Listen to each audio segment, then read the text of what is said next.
ਦਰਸ਼ਕੋ break ਤੋਂ ਬਾਅਦ ਤੁਹਾਡਾ ਸਭ ਦਾ ਨਿੱਘਾ ਸਵਾਗਤ ਹੈ। ਅਸੀਂ ਆਪਣੇ ਦਰਸ਼ਕਾਂ ਨੂੰ ਦੱਸ ਦਈਏ ਕਿ ਤੁਸੀਂ TV 84 ਦੀ ਐਪ ਨੂੰ ਐਂਡਰੋਇਡ ਐਂਡ ਐਪ ਸਟੋਰ ਤੇ ਡਾਊਨਲੋਡ ਕਰਕੇ ਤੁਸੀਂ 24 ਆਵਰਸ TV 84 ਦੀ ਲਾਈਵ ਸਟ੍ਰੀਮ ਦੇਖ ਸਕਦੇ ਹੋ। Thank you so much. ਔਰ ਜੋ ਅੱਜ ਦਾ ਪਹਿਲਾ ਅਹਿਮ ਇਸ਼ੂ ਸੀ ਕਿ ਅਮਰੀਕੀ ਦਬਾਅ ਦੇ ਹੇਠ ਭਾਰਤ ਨੇ ਈਰਾਨ ਨੂੰ ਦਿੱਤਾ ਧੋਖਾ, ਇਹ ਸੀ ਸਬਕ ਈਰਾਨ ਲਈ। ਸੋ ਡਾਕਟਰ ਸਾਹਿਬ ਨੇ ਇਸ ਉੱਪਰ ਆਪਣੇ ਵਿਚਾਰ ਤੁਹਾਡੇ ਨਾਲ ਸਾਰਿਆਂ ਨਾਲ ਸਾਂਝੇ ਕੀਤੇ। ਆਈ ਹੋਪ ਤੁਹਾਨੂੰ ਸਾਰਿਆਂ ਨੂੰ ਪਸੰਦ ਆਏ ਹੋਣਗੇ। ਹੁਣ ਜੋ ਅੱਜ ਦਾ ਦੂਸਰਾ ਇਸ਼ੂ ਹੈ ਉਸ ਉੱਪਰ ਆਪਾਂ ਡਾਕਟਰ ਸਾਹਿਬ ਕੋਲੋਂ ਉਹਨਾਂ ਦੇ ਵਿਚਾਰ ਸੁਣਦੇ ਹਾਂ। ਜੀ ਡਾਕਟਰ ਸਾਹਿਬ ਕੀ ਕਹਿਣਾ ਚਾਹੋਗੇ? ਦੇਖੋ, ਇਸ ਵੇਲੇ ਭਾਰਤ ਦੇ ਵਿੱਚ ਪਿਛਲੇ 5 ਸਾਲ ਤੋਂ ਜਿਹੜਾ ਇੱਕ ਮਾਹੌਲ ਹਿੰਦੂਤਵਾ ਔਰ ਉਸ ਦੇ ਨਾਲ ਫਿਰ ਹਿੰਦੂ ਪ੍ਰਾਈਡ ਤਾਂ ਬੀਜੇਪੀ ਨੇ ਜਦੋਂ ਬਾਬਰੀ ਮਸਜਿਦ ਢਾਈ ਉਸ ਤੋਂ ਪਹਿਲਾਂ ਰੱਥ ਯਾਤਰਾ ਅਡਵਾਨੀ ਨੇ ਸ਼ੁਰੂ ਕੀਤੀ ਤੇ ਇਹ ਟਰਮ ਗਰਵ ਸੇ ਕਹੋ ਕਿ ਹਮ ਹਿੰਦੂ ਹੈ, ਇਹ ਸਟicker ਵੀ ਬਣ ਗਏ, ਬਹੁਤ ਸਾਰੀਆਂ ਗੱਡੀਆਂ ਦੇ ਪਿੱਛੇ ਵੀ ਲੱਗੇ ਹੁੰਦੇ ਸੀ। ਔਰ ਆਲ ਆਫ ਏ ਸਡਨ ਜਿਹੜੀ ਇਹ ਹਿੰਦੂਤਵਾ ਦੀ ਆਈਡੀਓਲੋਜੀ ਗੋਲਵਲਕਰ ਦੀ ਹਿੰਦੂਤਵਾ ਦੇ ਨਾਂ ਥੱਲੇ ਸੀ, ਉਹ ਉਸ ਨੂੰ ਪਹਿਲਾਂ ਭਾਰਤੀ ਜਨਸੰਘ ਨੇ ਭਾਰਤੀਯਕਰਨ ਦੇ ਨਾਂ ਥੱਲੇ ਇੰਡੀਅਨਾਈਜੇਸ਼ਨ ਕਿਹਾ ਸੀ ਜੀ, ਲੋਕਾਂ ਦਾ ਭਾਰਤੀਕਰਨ ਹੋਣਾ ਚਾਹੀਦਾ। ਬਟ ਫਿਰ ਹਿੰਦੂ ਲਫ਼ਜ਼ ਦੇ ਨਾਲ ਜਿਹੜਾ ਇਸ ਨੂੰ ਜ਼ਿਆਦਾ ਪਪੂਲਰ ਕਰਕੇ ਜਿਹੜਾ ਹਿੰਦੂਤਵਾ ਦੀ ਆਈਡੀਓਲੋਜੀ ਅੱਜ ਇਸ ਨੂੰ ਕਿਹਾ ਜਾਂਦਾ ਜੀ। ਇਹ ਇਸ਼ੂ ਇਸ ਲਈ ਮੈਂ ਡਿਸਕਸ ਕੀਤਾ ਕਿ ਕਮਲ ਹਸਨ ਜਿਹੜੇ ਸਾਊਥ ਇੰਡੀਆ ਤਮਿਲਨਾਡੂ ਦੇ ਇੱਕ ਉੱਭਰਦੇ ਹੋਏ ਜਿਹੜੇ ਨੇ ਪੋਲੀਟੀਸ਼ੀਅਨ ਔਰ ਪੋਲੀਟੀਕਲ ਪਾਰਟੀ ਉਹਨਾਂ ਨੇ ਬਣਾਈ ਹੈ, ਕੁਝ ਸੀਟਾਂ ਤੋਂ ਚੋਣ ਵੀ ਲੜ ਰਹੇ ਨੇ, ਪਰ ਜਿਵੇਂ ਦਾ ਮਾਹੌਲ ਔਰ ਜਿਵੇਂ ਉਹਨਾਂ ਦੀ ਫੈਨ ਫੋਲੋਇੰਗ ਵੀ ਹੈ, ਉਹ ਲੱਗਦਾ ਹੈ ਕਿ ਵੀ ਉਹ ਇੱਕ ਦਿਨ ਤਮਿਲਨਾਡੂ 'ਚ ਇਸ ਕਿਸਮ ਦਾ ਮੁਕਾਮ ਹਾਸਲ ਕਰਨਗੇ ਜਿਹੋ ਜਿਹਾ ਕਦੇ MG ਰਾਮਾਚੰਦਰਨ ਨੇ ਕੀਤਾ ਜਿਹਨੇ ਅੰਨਾ DMK ਬਣਾਈ, ਜਾਂ ਜਿਵੇਂ ਚੰਦਰ ਬਾਬੂ ਨਾਇਡੂ ਦਾ ਸਹੁਰਾ ਜਿਹੜਾ ਸੀ ਬੜਾ ਵੱਡਾ NT ਰਾਮਾ ਰਾਓ ਸ਼ਾਇਦ ਉਹਦਾ ਨਾਂ ਸੀ, ਜਿਹੜਾ ਕਦੇ ਅਵਤਾਰਾਂ ਦੇ ਆਰਡਰ ਰੂਪ ਚ ਆਉਂਦਾ ਸੀ ਤੇ ਲੋਕ ਉਹਨੂੰ ਅਵਤਾਰ ਸਮਝ ਕੇ ਹੀ ਜਿਹੜਾ ਵੋਟਾਂ ਪਾਉਂਦੇ ਸੀ। ਲੇਕਿਨ ਹੁਣ ਜਿਹਨੂੰ ਕਹਿੰਦੇ ਨੇ ਕਿ ਵੀ ਅੰਗਰੇਜ਼ੀ 'ਚ ਕਿ ਹੀ is in the I of the storm, ਜਿਵੇਂ ਤੂਫਾਨ ਤੁਰਦਾ ਤੇ ਇੱਕ ਉਹਦੀ ਅੱਖ ਹੁੰਦੀ ਆ ਜਿਹਦੇ 'ਚ ਕਿ ਮੋਸਟ ਇੰਟੈਂਸਿਟੀ ਹੁੰਦੀ ਆ। ਉਹ ਇਸ ਲਈ ਆਇਆ ਕਿ ਉਹਨੇ ਕਮਲ ਹਸਨ ਨੇ ਪਿਛਲੇ ਦਿਨਾਂ 'ਚ ਇੱਕ ਚੋਣ ਸਭਾ ਦੇ ਵਿੱਚ ਕਿਹਾ ਕਿ ਵੀ ਆਜ਼ਾਦ ਭਾਰਤ ਦਾ ਪਹਿਲਾ ਹਿੰਦੂ ਅੱਤਵਾਦੀ ਨੱਥੂਰਾਮ ਗੋਡਸੇ ਸੀ। ਉਹਨੇ ਕਿਹਾ ਜੀ ਕਿਸੇ ਧਰਮ ਨੂੰ ਅੱਤਵਾਦ ਨਾਲ ਨਹੀਂ ਜੋੜਨਾ ਚਾਹੀਦਾ, ਜੇ ਜੋੜਨਾ ਤਾਂ ਫਿਰ ਆਹ ਦੇਖ ਲਓ ਵੀ ਤੁਹਾਡਾ ਜਿਹੜਾ ਪਹਿਲਾ ਅੱਤਵਾਦੀ ਤੁਸੀਂ ਦਿੱਤਾ ਉਹ ਹਿੰਦੂਆਂ ਨੇ ਦਿੱਤਾ। ਬਿਲਕੁਲ। ਹੁਣ ਜ਼ਾਹਰ ਹੈ ਉਸ ਤੋਂ ਬਾਅਦ ਬਹੁਤ ਸ਼ੋਰ ਸ਼ਰਾਬਾ ਹੋਇਆ, ਉਹਦੇ ਖਿਲਾਫ FIR ਵੀ ਰਜਿਸਟਰ ਹੋਈ ਔਰ ਉਸ ਸਾਰੇ ਦੇ ਥੱਲੇ BJP ਵਾਲਿਆਂ ਨੇ ਦੂਜਿਆਂ ਨੇ ਕਿਸੇ ਨੇ ਉਹਨੂੰ ਉਹਦੇ ਈਵਨ ਵਿਕੀਪੀਡੀਆ ਦੇ ਉੱਤੇ ਉਹਦਾ ਜਿਹੜਾ ਬਰਥ ਪਲੇਸ ਹੈ ਉਹ ਲਾਹੌਰ ਬਣਾ ਦਿੱਤਾ। ਹਾਲਾਂ ਉਹਦਾ ਕੋਈ ਸੰਬੰਧ ਵੀ ਨਹੀਂ ਹੈ ਇਸਲਾਮ ਨਾਲ, ਵੀ ਜੋ ਨਾਸਤਕ ਹੈ ਵੈਸੇ ਨਾ ਹੀ ਕੋਈ ਫੈਮਿਲੀ ਉਸ ਕਿਸਮ ਦੇ ਇਸਲਾਮਿਕ ਮਾਹੌਲ 'ਚੋਂ ਆਈ ਹੈ। ਲੇਕਿਨ ਮੈਂ ਸਮਝਦਾ ਵੀ ਜਿਹੜੇ ਲੋਕ ਬਾਈ ਕਨਵਿਕਸ਼ਨ ਕਿਸੇ ਗੱਲ ਨਾਲ ਖਲੋਤੇ ਹੁੰਦੇ ਨੇ ਉਹ ਨਿੱਤ ਦਿਹਾੜੇ ਆਪਣੇ ਬਿਆਨ ਨਹੀਂ ਬਦਲਦੇ। ਔਰ ਜ਼ਾਹਰ ਹੈ ਕਿ ਕਮਲ ਹਸਨ ਦੇ ਇਸ ਲਾਈਨ ਨੂੰ ਈਵਨ ਬੇਸ਼ੱਕ DMK ਵਿਰੋਧੀ ਧਿਰ ਹੈ ਔਰ ਜੇ ਕਦੇ ਵੀ ਪਾਵਰ ਉੱਥੇ ਜਾਂ ਪਬਲਿਕ ਬੇਸ ਖੋਇਆ ਤੇ ਉਹ DMK ਦਾ ਵੀ ਖੋਇਆ ਜਾਣਾ, ਅੰਨਾ DMK ਦਾ ਵੀ ਖੋਇਆ ਜਾਣਾ। ਕਮਲ ਹਸਨ ਹੌਲੀ ਅੱਗੇ ਨੂੰ ਜਾ ਰਿਹਾ, ਪਰ ਕਿਉਂਕਿ ਜਿਹੜੀ ਦਰਾਵੜ ਮੁਨੇਤਰ ਕਜਗਮ ਦੀ ਆਈਡੀਓਲੋਜੀ ਸੀ ਉਹ ਵੀ ਬ੍ਰਾਹਮਣਵਾਦ ਦੇ ਖਿਲਾਫ, ਮੂਰਤੀ ਪੂਜਾ ਦੇ ਖਿਲਾਫ ਔਰ ਇਹ ਸਾਰੇ ਹਿੰਦੂਤਵਾ ਦੇ ਖਿਲਾਫ ਹੈ, ਉਹਨਾਂ ਨੇ ਵੀ ਸਪੋਰਟ ਥਰੋ ਕੀਤੀ। ਪਰ ਅੱਜ ਇੱਕ ਹੋਰ ਜਿਹੜਾ ਉਹਨੇ ਤੀਰ ਛੱਡਿਆ ਕਮਲ ਹੁਸੈਨ ਨੇ, ਉਹਦੇ 'ਚ ਉਹਨੇ ਉਹਦੇ 'ਚ ਉਹਨੇ ਕਿਹਾ ਕਿ ਵੀ ਇਹ ਜਿਹੜਾ the very term Hindu was not a native description but only a foreign coinage. Neither the Alvars nor the Myanmars, the famed Vaishvanite and Shaivite saints had made any note of Hindu, he said in a statement uploaded on the Twitter. ਅੱਜ ਉਹਨੇ ਇੱਕ ਹੋਰ ਤੀਰ ਛੱਡਦਿਆਂ ਕਿਹਾ ਕਮਲ ਹਸਨ ਨੇ ਕਿ ਵੀ ਹੁਣ ਦੋ ਤਰ੍ਹਾਂ ਦੇ ਜਿਹੜੇ ਮੇਨ ਡੀਟੀ, ਹਾਲਾਂਕਿ ਸ਼ਿਵਜੀ, ਵਿਸ਼ਨੂੰ, ਬ੍ਰਹਮਾ ਨੇ, ਪਰ ਬ੍ਰਹਮਾ ਦੀ ਤਾਂ ਕੋਈ ਬਹੁਤੀ ਪੂਜਾ ਨਹੀਂ ਕਰਦਾ। ਬ੍ਰਹਮਾ ਦਾ ਇੱਕੋ ਹੀ ਮੰਦਰ ਹੈ ਸਾਰੇ ਉਸ ਖਿੱਤੇ ਦੇ ਵਿੱਚ, ਪੁਸ਼ਕਰ ਦਾ, ਰਾਜਸਥਾਨ ਦਾ। ਲੇਕਿਨ ਜਿਹੜੀ ਵੱਡੀ ਪੂਜਾ ਹੈ ਉਹ ਸ਼ਿਵਜੀ ਦੀ ਹੈ, ਸਾਊਥ ਦੇ ਵਿੱਚ ਸ਼ਿਵਜੀ ਜ਼ਿਆਦਾ ਪੋਪੂਲਰ ਹੈ।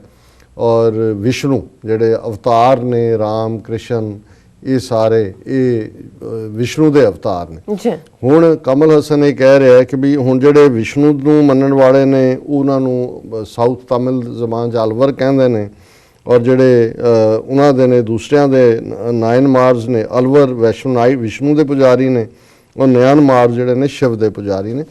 ਪਰ ਉਹਨੇ ਕਿਹਾ ਵੀ ਕਿਤੇ ਵੀ ਨਾ ਸ਼ਿਵ ਜੀ ਨੂੰ ਮੰਨਣ ਵਾਲਿਆਂ ਦੇ ਲਿਟਰੇਚਰ 'ਚ ਜੀ ਔਰ ਨਾ ਹੀ ਜਿਹੜਾ ਵਿਸ਼ਨੂੰ ਨੂੰ ਮੰਨਣ ਵਾਲਾ ਕਿਤੇ ਵੀ ਹਿੰਦੂ ਲਫ਼ਜ਼ ਨਹੀਂ ਮਿਲਦਾ। ਔਰ ਹਿੰਦੂ ਸ਼ਬਦ ਜਿਹੜਾ ਫਿਰ ਉਹਨੇ ਕਿਹਾ ਕਿ ਵੀ ਇਹ ਜਿਹੜੇ 12 ਅਲਵਰ ਔਰ ਨਿਆਮਾਰ ਨੇ, there has been no mention of Hindu by them, we were christened Hindu by Mughals ਔਰ those foreign rulers who predated them, he said. ਉਹਨੇ ਕਿਹਾ ਜੀ ਸਾਨੂੰ ਮੁਗਲਾਂ ਨੇ ਹਿੰਦੂ ਬਣਾਇਆ ਜੀ ਜਾਂ ਜਿਹੜੇ ਹਾਕਮ ਉਸ ਤੋਂ ਪਹਿਲੇ ਹੋਣਗੇ ਉਹਨਾਂ ਨੇ ਹਿੰਦੂ ਬਣਾਇਆ। ਬਿਲਕੁਲ। ਔਰ ਫਿਰ ਉਹਨਾਂ ਕਿਹਾ ਜਿਹਦਾ British who ruled the nation and doers the coinage, he said ਕਿ ਉਹਨਾਂ ਨੇ ਫਿਰ ਬ੍ਰਿਟਿਸ਼ ਨੇ ਵੀ ਉਹ ਹਿੰਦੂ ਲਫ਼ਜ਼ ਦੇ ਉੱਤੇ ਹੀ ਆਪਣੀ ਮੋਹਰ ਲਾਈ। ਸੋ while we have so many of our own identities, it is ignorant to have something given to us by non natives as name and faith, ਕਿ ਵੀ ਭਾਵੇਂ ਸਾਡੀਆਂ ਬਹੁਤ ਸਾਰੀਆਂ ਆਈਡੈਂਟੀਜ਼ ਨੇ ਪਰ ਸਾਡੇ ਵੱਲੋਂ ਕਿਸੇ ਦੂਸਰੇ ਵੱਲੋਂ ਦਿੱਤਾ ਹੋਇਆ ਲਫ਼ਜ਼ ਜਿਹੜਾ ਹੈ ਉਹ ਅਡਾਪਟ ਕਰਨਾ ਜਿਹੜਾ ਹੈ ਇਹਦੀ ਸਮਝ ਤੋਂ ਬਾਹਰ ਹੈ। ਔਰ ਇਹ ਜਿਹੜਾ ਭਾਵੇਂ ਉਹ ਕਹਿੰਦਾ Indian identity is recent, it was eternal. ਔਰ ਇਹ ਉਹਨੇ ਕਿਹਾ ਕਿ ਵੀ it is erroneous in terms of commerce, politics and spirituality for us to try to confine our vast country into religion। ਸੋ ਜਿਵੇਂ ਮੈਂ ਕਿਹਾ ਵੀ ਕਮਲ ਹਸਨ ਵੈਸੇ ਵੀ ਨਾਸਤਕ ਹੈ, ਉਹਦਾ ਕੋਈ ਕਿਸੇ ਧਰਮ ਤੇ ਯਕੀਨ ਨਹੀਂ ਹੈ, ਪਰ ਉਹਨੇ ਘੱਟੋ ਘੱਟ ਇਹ ਹਿੰਦੂਤਵਾ ਵਾਲਿਆਂ ਨੂੰ ਵੰਗਾਰਿਆ ਜ਼ਰੂਰ ਕਿ ਵੀ ਕਦੇ ਤੁਸੀਂ ਇਸਲਾਮਿਕ ਟੈਰਰਿਜ਼ਮ ਦੀ ਗੱਲ ਕਰਦੇ ਹੋ, ਕਦੇ ਸਿੱਖ ਟੈਰਰਿਜ਼ਮ ਦੀ ਗੱਲ ਕਰਦੇ ਹੋ, ਧਰਮ ਦੇ ਨਾਲ ਜੋੜ ਕੇ ਪਹਿਲਾਂ ਤੁਸੀਂ ਆਪਣਾ ਹਿਸਾਬ ਦਿਓ ਵੀ ਤੁਹਾਡਾ ਪਹਿਲਾ ਅੱਤਵਾਦੀ ਹਿੰਦੂ ਅੱਤਵਾਦੀ ਤੁਸੀਂ। ਪਰ ਅੱਜ ਉਹਨੇ ਇਸ ਨੂੰ ਇੱਕ ਨਵੀਂ ਰੰਗਤ ਦਿੱਤੀ ਹੁਣ, ਕਿਉਂਕਿ ਜ਼ਾਹਰ ਹੈ ਉਹਦੇ ਖਿਲਾਫ FIR ਵੀ ਹੈ ਔਰ ਸ਼ਾਇਦ ਉਹ ਇਹੀ ਆਰਗੂਮੈਂਟ ਲਏਗਾ ਕਿ ਹਿੰਦੂ ਲਫ਼ਜ਼ ਤਾਂ ਕੋਈ ਹੈ ਹੀ ਨਹੀਂ ਸਬੰਧ। ਲੇਕਿਨ ਮੈਂ ਜਦੋਂ ਇਸ ਨੂੰ ਦੇਖਿਆ ਔਰ ਇਹਨੂੰ ਜੇ ਡਿਸਕਸ਼ਨ ਲਈ ਮੈਂ ਚੁਣਿਆ ਤੇ ਮੈਨੂੰ ਇਸ ਗੱਲ ਦਾ ਧਿਆਨ ਹੈ ਚੰਗੀ ਤਰ੍ਹਾਂ ਕਿ ਇਹੀ ਜਦੋਂ ਹਿੰਦੂ ਦੀ ਗੱਲ ਹੁੰਦੀ ਹੈ, ਕੁਲਦੀਪ ਨਈਅਰ ਜਿਹੜਾ ਕਿ 1994 ਦੇ ਵਿੱਚ ਦੇਵ ਗੌੜਾ ਦਾ ਨੁਮਾਇੰਦਾ ਬਣ ਕੇ ਸ਼ਿਕਾਗੋ ਆਇਆ ਔਰ ਕੁਦਰਤੀ ਪੈਲੇਟਾਈਨ ਗੁਰਦੁਆਰਾ ਸਾਹਿਬ 'ਚ ਮੈਂ ਵੀ ਗਿਆ ਹੋਇਆ ਸੀ। ਉੱਥੇ ਜਿਹੜੀ ਹੈ ਇੱਕ ਡਿਬੇਟ ਹੀ ਹੋਈ ਸੀ ਇਸ਼ੂ 'ਤੇ, ਔਰ ਅਨੰਦਪੁਰ ਦੇ ਮਤੇ ਤੇ ਦੇਵ ਗੌੜਾ ਰਾਹੀਂ ਪੰਜਾਬ ਮਸਲਾ ਹੱਲ ਕਰਨ ਦਾ ਹੀ ਡਰਾਮੇਬਾਜ਼ੀ ਸੀ। ਸੋ ਉਹਦੇ 'ਚ ਮੈਂ ਆਪਣੀ ਪ੍ਰੈਜੈਂਟੇਸ਼ਨ 'ਚ ਕਿਹਾ ਸੀ ਕਿ ਵੀ ਤੁਸੀਂ ਕਿਸ ਦੇਸ਼ ਦੀ ਜਾਂ ਕਿਸ ਆਈਡੀਓਲੋਜੀ ਦੀ ਗੱਲ ਕਰਦੇ ਹੋ ਕਿ ਵੀ ਤੁਸੀਂ ਤਾਂ ਪਹਿਲੀ ਗੱਲ ਤਾਂ ਹਿੰਦੂ ਨਾ ਲਫ਼ਜ਼ ਵੇਦਾਂ ਦੇ ਵਿੱਚ ਹੈ, ਨਾ ਸ਼ਾਸਤਰਾਂ 'ਚ ਹੈ, ਨਾ ਹੀ ਉਪਨਿਸ਼ਦਾਂ 'ਚ ਹੈ, ਨਾ ਹੀ ਪੁਰਾਣਾਂ 'ਚ ਹੈ। ਔਰ ਜ਼ਾਹਰ ਹੈ ਕਿ ਇਹਨੇ ਤਾਂ ਕਮਲ ਹਸਨ ਨੇ ਤਾਂ ਈਵਨ ਸਾਊਥ ਦੇ ਕੌਂਟੈਕਸਟ 'ਚ ਵੀ ਗੱਲ ਕੀਤੀ ਸ਼ਿਵ ਜੀ ਜਾਂ ਵਿਸ਼ਨੂੰ। ਹਾਲਾਂ ਮੈਨੂੰ ਕਈ ਵਾਰੀ ਲੱਗਦਾ ਹੁੰਦਾ ਸੀ ਵੀ ਇਹ ਨਾ ਹੋਏ ਵੀ ਸਾਊਥ 'ਚ ਕੋਈ ਡ੍ਰੈਵਿਡਨ ਕੋਈ ਲਫ਼ਜ਼ ਨਾ ਹੋਏ, ਪਰ ਇਹ ਗੱਲ ਕਲੀਅਰ ਹੋ ਗਈ ਕਿ ਵੀ ਉਹਨਾਂ ਦੇ ਵੀ ਨਹੀਂ ਹੈ। ਸੋ ਮੈਂ ਉਹਨਾਂ ਨੂੰ ਕਿਹਾ ਵੀ ਜਿਹੜਾ ਤੁਹਾਡਾ ਲਫ਼ਜ਼ ਹੈ, ਇਹ ਨਈਅਰ ਨੂੰ ਮੈਂ ਗੱਲ ਕਹੀ ਕਿ ਵੀ ਤੁਹਾਡਾ ਲਫ਼ਜ਼ ਜਿਹੜਾ ਉਹ ਐਰੀਅਨ ਹੈ, ਕਿਉਂਕਿ ਤੁਸੀਂ ਨਸਲਵਾਦ 'ਚ ਯਕੀਨ ਰੱਖਦੇ ਹੋ, ਜ਼ਾਤ ਪਾਤੀ ਸਿਸਟਮ 'ਚ ਯਕੀਨ ਰੱਖਦੇ ਹੋ। ਔਰ ਇਹ ਗੱਲ ਦਾ ਆਧਾਰ ਇਹ ਸੀ ਕਿ 20ਵੀਂ ਸਦੀ 'ਚ ਔਰ 19ਵੀਂ ਸਦੀ ਦੇ ਅਖੀਰ 'ਚ, ਕਿਉਂਕਿ ਸਵਾਮੀ ਦਿਆਨੰਦ ਸਰਸਵਤੀ ਜਿਹੜਾ ਆਰੀਆ ਸਮਾਜ ਦਾ ਫਾਊਂਡਰ ਸੀ, ਉਹ 1860 70 ਦੇ ਵਿੱਚ ਆਇਆ, ਗੁਜਰਾਤ 'ਚ ਜੰਮਿਆ, ਲੇਕਿਨ ਉਹਨੇ ਗੰਦ ਆ ਕੇ ਪੰਜਾਬ 'ਚ ਪਾਇਆ ਔਰ ਵੱਡੀ ਗਿਣਤੀ 'ਚ ਆਰੀਆ ਸਮਾਜ ਹੀ ਬਣਾਏ। ਉਹਨੇ ਸਭ ਤੋਂ ਪਹਿਲਾਂ ਇਹ ਆਰਗੂਮੈਂਟ ਦਿੱਤਾ ਸੀ ਕਿ ਇਹ ਹਿੰਦੂ ਲਫ਼ਜ਼ ਜਿਸ ਦਾ ਮਤਲਬ ਅਰਬੀ ਦੇ ਵਿੱਚ ਚੋਰ ਹੈ, ਇਹ ਸਾਨੂੰ ਜਿਹੜਾ ਉੱਥੋਂ ਆਉਣ ਵਾਲਿਆਂ ਨੇ, ਬਾਹਰੋਂ ਆਉਣ ਵਾਲਿਆਂ ਨੇ ਦਿੱਤਾ ਹੈ ਔਰ ਅਸੀਂ ਇਸ ਲਫ਼ਜ਼ ਦਾ ਇਸਤੇਮਾਲ ਨਾ ਕਰੀਏ। ਅਸੀਂ ਆਰੀਆਂ ਦੀ ਸੰਤਾਨ ਹੈ ਔਰ ਅਸੀਂ ਆਰੀਆ ਲਫ਼ਜ਼ ਜਿਹਨੂੰ ਇਹ ਅੰਗਰੇਜ਼ੀ ਵਾਲੇ ਐਰੀਅਨ ਕਹਿੰਦੇ ਨੇ ਉਸ ਨੂੰ ਅਸੀਂ ਇਸਤੇਮਾਲ ਇਸੇ ਕਰਕੇ ਹੀ ਉਹਨੇ ਜਿਹੜੀ ਆਪਣੀ ਸੰਸਥਾ ਬਣਾਈ ਉਹਦਾ ਨਾਂ ਆਰੀਆ ਸਮਾਜ ਰੱਖਿਆ। ਔਰ ਇਹ ਸਾਰੇ ਹੀ ਮਹਾਸ਼ੇ ਜਿਹਨੇ ਲਾਹੌਰ ਤੋਂ ਪਹਿਲਾਂ ਪ੍ਰੈਸ ਕੱਢਦੇ ਸੀ, ਅਖਬਾਰਾਂ ਕੱਢਦੇ ਸੀ, ਹਿੰਦ ਸਮਾਚਾਰ, ਮਿਲਾਪ, ਪ੍ਰਤਾਪ, ਇਹ ਆਪਣੇ ਆਪ ਨੂੰ ਸਾਰੇ ਆਰੀਆ ਪੁੱਤਰ ਕਹਿੰਦੇ ਸੀ। ਔਰ ਇਸ ਸਾਰੇ ਚੋਂ ਹੀ ਆਰੀਆ ਸਮਾਜ ਨਿਕਲਿਆ। ਫਿਰ ਦੋ ਸਵਾਮੀਆਂ ਨੇ, ਇੰਦਰਵੇਸ਼ ਔਰ ਅਗਨੀਵੇਸ਼ ਹਰਿਆਣੇ ਦੇ, ਉਹਨਾਂ ਨੇ ਪੋਲੀਟੀਕਲ ਪਾਰਟੀ ਬਣਾਈ ਸੀ 70ਵਿਆਂ ਦੇ ਵਿੱਚ, ਉਹਦਾ ਨਾਂ ਵੀ ਉਹਨਾਂ ਨੇ ਆਰੀਆ ਸਭਾ ਰੱਖਿਆ ਸੀ। ਔਰ ਇਹਨਾਂ ਨੇ ਇੱਕ ਪੂਰੀ ਮੁਹਿੰਮ ਚਲਾਈ ਸੀ ਕਿ ਅਸੀਂ ਆਪਣੇ ਆਪ ਨੂੰ ਹਿੰਦੂ ਨਾ ਕਹਾਈਏ, ਅਸੀਂ ਆਰੀਆ ਤੇ ਆਪਣੇ ਆਪ ਨੂੰ, ਔਰ ਉਹ ਭਾਰਤ ਨੂੰ ਵੀ ਕਹਿੰਦੇ ਸੀ ਕਿ ਆਰੀਆ ਵਰਤ ਹੈ ਦੇਸ਼ ਹਮਾਰਾ, ਕਿ ਵੀ ਇਹ ਸਾਡਾ ਦੇਸ਼ ਜਿਹੜਾ ਹੈ ਆਰੀਆ ਵਰਤ ਹੈ ਔਰ ਇੱਥੇ ਕਿਸੇ ਦੂਜੇ ਦਾ ਨਹੀਂ। ਔਰ ਇਸ ਕਿਸਮ ਦਾ ਇੱਕ ਕੇਸ ਇਸ ਤੋਂ ਪਹਿਲਾਂ ਪੰਜਾਬ ਔਰ ਸ਼ਾਇਦ ਇਸ ਵਾਰ ਕਪੂਰ ਸਿੰਘ ਹੋਰਾਂ ਨੇ ਵੀ ਕਿਤੇ ਮੈਂਸ਼ਨ ਕੀਤਾ ਹੈ ਕਿ ਵੀ ਇਹ ਲਫ਼ਜ਼ ਜਿਹੜਾ ਹੈ ਚੋਰ ਦੇ ਲਈ ਇਸਤੇਮਾਲ ਹੁੰਦਾ ਸੀ ਜੀ। ਔਰ ਇਸ ਦੇ ਉੱਤੇ ਕੇਸ ਵੀ ਪੰਜਾਬ ਹਰਿਆਣਾ ਹਾਈ ਕੋਰਟ 'ਚ ਗਿਆ। ਹੁਣ ਮੈਨੂੰ ਐਗਜ਼ੈਕਟ ਤਾਂ ਯਾਦ ਨਹੀਂ ਕੇਸ ਕਿਹਦਾ ਸੀ ਕੀ, ਲੇਕਿਨ ਜਸਟਿਸ ਅਜੀਤ ਸਿੰਘ ਬੈਂਸ ਜਿਹੜੇ ਨੇ ਉਹ ਬੈਂਚ ਤੇ ਸੀ ਔਰ ਉਹਨਾਂ ਨੇ ਇਹ ਕਿਹਾ ਵੀ ਬੇਸ਼ੱਕ ਹਿਸਟੋਰੀਕਲੀ ਇਹ ਕਰੈਕਟ ਹੈ, ਪਰ ਇਹੀ ਕਾਰਨ ਸੀ ਕਿ ਜਿਹੜੀ ਆਰੀਆ ਸਮਾਜ ਮੂਵਮੈਂਟ ਸੀ ਉਹਨੇ ਹਿੰਦੂ ਲਫ਼ਜ਼ ਨੂੰ ਬਿਲਕੁਲ ਨਕਾਰਿਆ ਸੀ। ਹਾਲਾਂ ਬਾਅਦ 'ਚ ਹੁਣ ਇਹਨਾਂ ਦੀ ਐਕਸਪਲੇਨੇਸ਼ਨ ਹੈ ਜੀ ਕਿ ਕਿਉਂਕਿ ਇੰਡਸ ਦਰਿਆ ਜਿਹੜਾ ਹੈ ਉਹ ਲਿੰਕ ਸੀ ਸਿੰਧ ਵੀ ਜਿਹੜਾ ਔਰ ਜਿਹੜੇ ਬਾਹਰੋਂ ਆਏ ਅਲੈਗਜ਼ੈਂਡਰ ਦੇ ਵੇਲੇ ਦੂਜੇ ਉਹਨਾਂ ਤੋਂ ਜਿਹੜਾ ਹੈ ਉਹਨਾਂ ਦੀ ਜ਼ੁਬਾਨ ਦੇ ਵਿੱਚ ਜਿਹੜਾ ਆਈ ਨਹੀਂ ਬੋਲਿਆ ਜਾਂਦਾ, ਆਈ ਦਾ ਐਚ ਬਣ ਜਾਂਦਾ ਹੈ। ਜਿਵੇਂ ਇੱਥੇ ਜੋਜ਼ੇ ਨੂੰ ਸਪੈਨਿਸ਼ ਦੇ ਵਿੱਚ ਵੀ ਹੁਣ ਲਿਖਿਆ ਤਾਂ ਸੈਨ ਜੋਜ਼ੇ ਜਾਂਦਾ, ਪੜ੍ਹਿਆ ਸੈਨ ਹੋਜ਼ੇ ਜਾਂਦਾ। ਸੋ ਉਹਨਾਂ ਨੇ ਇੰਡਸ ਨੂੰ ਹਿੰਡਸ ਕਿਹਾ ਦਰਿਆ ਨੂੰ, ਔਰ ਉਹ ਜਿਹੜੇ ਨੇ ਉਸ ਦੇ ਨਾਲ ਹੀ ਇਹ ਹਿੰਦੂ ਬਣ। ਇਹ ਸਾਰੀ ਲੇਟਰ ਔਨ ਐਕਸਪਲੇਨੇਸ਼ਨ ਹੈ ਕਿਉਂਕਿ ਦਿਆਨੰਦ ਬੇਸ਼ੱਕ ਸਿੱਖਾਂ ਦਾ, ਮੁਸਲਮਾਨਾਂ ਦਾ, ਈਸਾਈਆਂ ਦਾ ਵੱਡਾ ਦੁਸ਼ਮਣ ਸੀ, ਉਹਨੇ ਬਹੁਤ ਘਟੀਆ ਲਫ਼ਜ਼ ਵਰਤੇ ਨੇ, ਪਰ ਇਹਦੇ 'ਚ ਕੋਈ ਸ਼ੱਕ ਨਹੀਂ ਹੈ ਕਿ ਉਹ ਸੰਸਕ੍ਰਿਤ ਦਾ, ਵੇਦਾਂ ਦਾ ਔਰ ਹਿੰਦੂ ਜਿਹੜਾ ਵੀ ਉਹਨਾਂ ਦਾ ਹੈ ਉਸ ਦਾ ਉਹ ਪੂਰਾ ਵਿਦਵਾਨ ਸੀ। ਉਹਨੇ ਮੂਰਤੀ ਪੂਜਾ ਨੂੰ ਵੀ ਕੰਡੈਮ ਕੀਤਾ ਸੀ ਕਿ ਇਹ ਲੇਟਰ ਔਨ ਬ੍ਰਾਹਮਣਾਂ ਨੇ ਲਿਆਂਦੀ ਹੈ ਆਪਣਾ ਸੌਦਾ ਵੇਚਣ ਨੂੰ, ਕਿ ਜਿਹੜਾ ਆਰੀਆ ਸਮਾਜ ਹੈ ਉਹ ਬੇਸਡ ਹੈ ਵੇਦਾਂ ਦੇ ਉੱਤੇ, ਰਿਗ ਸ਼ਾਮ ਯਜੁਰ ਅਥਰ, ਜਿਹਦੇ 'ਚ ਕੋਈ ਮੂਰਤੀ ਪੂਜਾ ਦਾ ਕਨਸੈਪਟ ਨਹੀਂ ਹੈ। ਔਰ ਬਹੁਤ ਸਾਰੇ ਜਿਹੜੇ ਅੱਜ ਵੀ ਜਿਨ੍ਹਾਂ ਨੇ ਇਹਦੇ 'ਚੋਂ ਹੀ DAV ਸਕੂਲ ਨਿਕਲੇ। ਹੁਣ DAV ਜਦੋਂ ਅਸੀਂ ਕਹਿੰਦੇ ਦਇਆਨੰਦ ਐਂਗਲੋ ਵੈਦਿਕ ਸਕੂਲ, ਉਹਨੇ ਅੰਗਰੇਜ਼ੀ ਐਜੂਕੇਸ਼ਨ ਦੇ ਨਾਲ ਵੈਦਿਕ ਤਾਲੀਮ ਨੂੰ ਜੋੜ ਕੇ ਲਿਆਂਦਾ। ਔਰ ਇਹ ਸਾਰੇ ਹੀ ਜਿਹੜੇ ਨੇ ਜਿਹੜਾ ਮੂਰਤੀ ਪੂਜਾ ਵਾਲਾ ਸਨਾਤਨ ਹਿੰਦੂ ਧਰਮ ਹੈ ਜਿਹੜਾ ਪੁਰਾਣਾ ਜਾਂ ਰਮਾਇਣ ਜਾਂ ਦੂਜੇ 'ਚੋਂ ਕੱਢਿਆ ਹੈ, ਇਹ ਤਾਂ ਹੁਣ ਵੇਚਣਾ ਹੀ। ਹੁਣ ਆਰੀਆ ਸਮਾਜੀਆਂ ਵੀ ਉਹਨਾਂ ਦੇ ਨਾਲ ਰਲ ਗਏ, ਉਹਨਾਂ ਦੀ ਆਵਾਜ਼ ਖਤਮ ਹੋ ਗਈ। ਅਦਰਵਾਈਜ਼ ਲੰਬਾ ਵਕਤ ਜਿਹੜੇ ਭਾਰਤ ਦੇ ਵਿੱਚ ਵੱਡੇ ਵੱਡੇ ਐਜੂਕੇਸ਼ਨਿਸਟ ਔਰ ਜਿਨ੍ਹਾਂ ਨੇ ਪੰਜਾਬ 'ਚ ਵੀ ਸਿੱਖਾਂ ਦਾ ਬੇੜਾ ਗਰਕ ਕੀਤਾ, ਸਾਰੇ ਆਰੀਆ ਸਮਾਜੀ ਸੀ। ਗੁਲਜ਼ਾਰੀ ਲਾਲ ਨੰਦਾ ਹੋਮ ਮਿਨਿਸਟਰ ਜਿਹਨੇ ਪੰਜਾਬ ਦਾ ਨਕਸ਼ਾ ਡਰਾ ਕੀਤਾ, ਆਰੀਆ ਸਮਾਜੀ। ਈਵਨ ਆ ਜਦੋਂ ਹੁਣ ਧਰਮਿੰਦਰ ਨੇ ਇਹ ਕਿਹਾ ਕਿ ਜੀ ਬਲਰਾਮ ਜਾਖੜ, ਜੇ ਮੈਨੂੰ ਪਤਾ ਹੁੰਦਾ ਕਿ ਸੁਨੀਲ ਜਾਖੜ ਉੱਥੇ ਖੜਾ ਹੈ ਤੇ ਮੈਂ ਨਹੀਂ, ਇਹ ਨਹੀਂ ਵੀ ਇਕੱਲਾ ਉਹ ਸਿੱਖ ਦੁਸ਼ਮਣ, ਆਰੀਆ ਸਮਾਜੀ, ਬਲਰਾਮ ਜਾਖੜ ਵੀ ਆਰੀਆ ਸਮਾਜੀ। ਇਹ ਤਾਂ ਹੁਣ ਖੈਰ ਦਿਲਾਵਰ ਖਾਨ ਬਣ ਗਿਆ ਧਰਮਿੰਦਰ, ਵਿਆਹ ਕਰਨ ਕਰਕੇ ਹੇਮਾ ਮਾਲਿਨੀ ਨਾਲ। ਹਾਂ, ਕੋਈ ਬਾਈ ਕਨਵਿਕਸ਼ਨ ਮਜ਼ਹਬ ਬਦਲਦਾ, ਸਮਝ ਆ ਸਕਦੀ ਹੈ। ਤੁਸੀਂ ਚੰਗੀ ਭਲੀ ਘਰਵਾਲੀ ਤੇ ਬੱਚਿਆਂ ਨੂੰ ਛੱਡ ਕੇ ਤੇ ਤੁਸੀਂ ਕਹੋ ਜੀ ਕਿ ਵੀ ਤੁਸੀਂ ਇਹ ਕਰਨਾ ਔਰ ਤੁਸੀਂ ਮੁਸਲਮਾਨ ਹੋ ਗਏ, ਇਦਾਂ ਦਾ ਕਿਦਾਂ ਦਾ ਮੁਸਲਮਾਨ ਹੈ ਉਹ? ਸੋ ਜ਼ਾਹਿਰ ਹੈ ਕਿ ਬੇਸਿਕਲੀ ਇਹਦਾ ਵੀ ਜਿਹੜਾ ਪਿਓ ਸੀ ਧਰਮਿੰਦਰ ਦਾ, ਕ੍ਰਿਸ਼ਨ ਕੁਮਾਰ, ਪੱਕਾ ਆਰੀਆ ਸਮਾਜੀ। ਸੋ ਇਹ ਜਿਹੜੀ ਚੌਧਰੀ ਚਰਨ ਸਿੰਘ ਪ੍ਰਾਈਮ ਮਿਨਿਸਟਰ, ਇਹ ਸਾਰੀ ਆਰੀਆ ਸਮਾਜੀ ਕਲਾਸ। ਔਰ ਹਰਿਆਣੇ ਦੇ ਜਿੰਨੇ ਚੌਧਰੀ, ਬੰਸੀ ਲਾਲ ਔਰ ਇਹ ਦੇਵੀ ਲਾਲ ਔਰ ਦੂਜੇ ਜਿਹਨਾਂ 'ਚ ਸਿੱਖਾਂ ਦੇ ਲਈ ਨਫ਼ਰਤ ਭਰੀ ਹੋਈ ਸੀ, ਉਹ ਸਾਰੇ ਆਰੀਆ ਸਮਾਜੀ। ਸੋ ਇਹਨਾਂ ਆਰੀਆ ਸਮਾਜੀਆਂ ਨੇ ਤਾਂ ਇਹ ਕੈਂਪੇਨ ਕੀਤਾ ਵੀ ਅਸੀਂ ਹਿੰਦੂ ਨਹੀਂ ਹੈਗੇ। ਹੁਣ ਜੇ ਕਮਲ ਹਸਨ ਨੇ ਕਿਹਾ, ਉਹਨੇ ਕਿਹਾ ਜੀ ਨਾ ਵਿਸ਼ਨੂੰ ਦੇ 12 ਅਵਤਾਰਾਂ ਦੇ, ਨਾ ਸ਼ਿਵ ਜੀ ਦੇ, ਕਿਤੇ ਵੀ ਹਿੰਦੂ ਲਫ਼ਜ਼ ਨਹੀਂ ਆ। ਉਹ ਤਾਂ ਦੂਸਰਿਆਂ, ਹਾਂ ਇੱਥੇ ਕਮਲ ਹਸਨ ਇਹ ਭੁੱਲ ਗਿਆ ਜਦੋਂ ਇਹ ਇੰਡੀਅਨ ਐਂਟੀਟੀ ਦੀ ਗੱਲ ਕਰਦਾ ਹੈ ਕਿ ਜੀ ਬੇਸ਼ੱਕ ਇਹ ਰਿਲੇਟਿਵਲੀ ਨਿਊ ਹੈ ਕਿਉਂਕਿ ਅੰਗਰੇਜ਼ਾਂ ਨੇ ਇੰਡੀਅਨ ਦਿੱਤਾ। ਹੁਣ ਇਹ ਵੀ ਕਦੇ ਹੋਇਆ ਵੀ ਕਿਸੇ ਮੁਲਕ ਦੇ 3 ਨਾਂ ਹੋਣ ਕਿ ਜੀ ਤੁਸੀਂ ਕਹਿ ਰਹੇ ਹੋ ਜੀ ਇੰਡੀਆ ਹੈ, ਫਿਰ ਕਹਿ ਰਹੇ ਹੋ ਜੀ ਨਹੀਂ ਆਫੀਸ਼ੀਅਲੀ ਕਨਸਟੀਟਿਊਸ਼ਨਲੀ ਭਾਰਤ ਹੈ, ਪਰ ਨਾਲ ਤੁਸੀਂ ਕਹਿ ਰਹੇ ਹੋ ਜੀ ਹਿੰਦੁਸਤਾਨ ਵੀ ਹੈ। ਤੁਹਾਡੀਆਂ ਜਿਹੜੀਆਂ ਸਰਕਾਰੀ HMD ਬਣਾਈ ਹੈ ਹਿੰਦੁਸਤਾਨ ਮਸ਼ੀਨ ਟੂਲਸ। ਹੁਣ ਤੁਸੀਂ ਦੱਸੋ ਵੀ ਤੁਸੀਂ ਇੰਡੀਆ, ਇਹ ਵੀ ਹੋਇਆ ਕਦੇ ਵੀ ਕਿਸੇ ਨਿਆਣੇ ਦੇ 3 ਨਾਂ ਹੋਣ? ਹੁਣ ਦੇਸ਼ ਹੈ, ਦੇਸ਼ ਹੁਣ ਅਮਰੀਕਾ ਨੂੰ ਤੁਸੀਂ 3 ਨਾਵਾਂ ਨਾਲ ਕਹੋਗੇ ਜਾਂ ਕਿਸੇ ਇੱਕੋ ਹੀ ਹੁੰਦਾ? ਹੁਣ ਗੱਲ ਇਹ ਹੈ ਵੀ ਇਹਨਾਂ ਦੇ ਤਾਂ ਆਈਡੈਂਟੀਟੀ ਕੋਈ ਨਹੀਂ, ਕਿਉਂਕਿ ਇੰਡੀਆ ਕਦੇ ਹਿਸਟਰੀ 'ਚ ਮੁਲਕ ਰਿਹਾ ਹੀ ਨਹੀਂ ਹੈ। ਇੱਕ ਆਰਟੀਫਿਸ਼ੀਅਲ ਯੂਨੀਅਨ ਜਿਹੜੀ ਬ੍ਰਿਟਿਸ਼ ਨੇ ਐਡਮਿਨਿਸਟ੍ਰੇਟਿਵ ਯੂਨਿਟ ਬਣਾਈ, ਜਾਣ ਲੱਗੇ ਇੱਕ ਹਿੱਸਾ ਪਾਕਿਸਤਾਨ ਹੋ ਗਿਆ, ਇੱਕ ਜਿਹੜਾ ਵੱਡਾ ਹਿੱਸਾ 1000 ਸਾਲ ਦੀਆਂ ਜੁੱਤੀਆਂ ਖਾਣ ਵਾਲਿਆਂ ਦੇ ਇਹਨਾਂ ਬਾਣੀਆਂ ਦੇ ਹਵਾਲੇ ਕਰਤਾ, ਇਹ ਇੰਡੀਅਨ ਬਣ ਗਏ। ਸੋ ਕਮਲ ਹਸਨ ਨੂੰ ਇਹ ਸਮਝਣਾ ਚਾਹੀਦਾ ਹੈ ਕਿ ਇੰਡੀਆ ਦੀ ਕੋਈ ਐਂਟੀਟੀ ਨਹੀਂ ਹੈ।